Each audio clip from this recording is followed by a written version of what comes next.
తెలంగాణ ప్రజలు దయచేసి గమనించండి, ఇది మన ఆస్తి.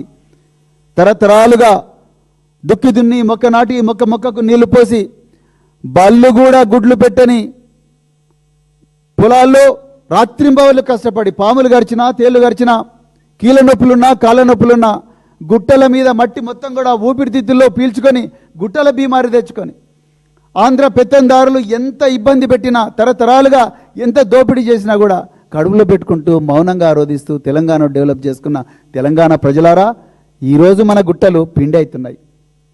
ఈరోజు మన గుట్టలు పిండి అవుతున్నాయి. ఈరోజు మన గుట్టలు దోపిడీకి గురవుతున్నాయి.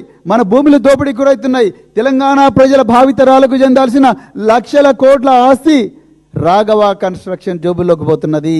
మెగా కన్స్ట్రక్షన్ జోబులోకి పోతా ఉన్నది. ఇంకెంతో బడబడా కంపెనీల జోబులోకి పోతా ఉన్నది.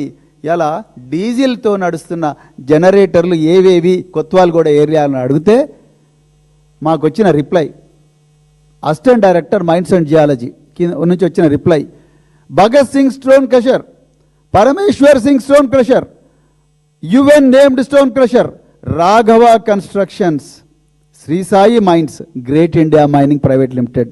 4వ నెంబర్లో Raghava construction, survey number 63, Kothwalguda, mandal Shamshabad, Rangareddy, working on generator.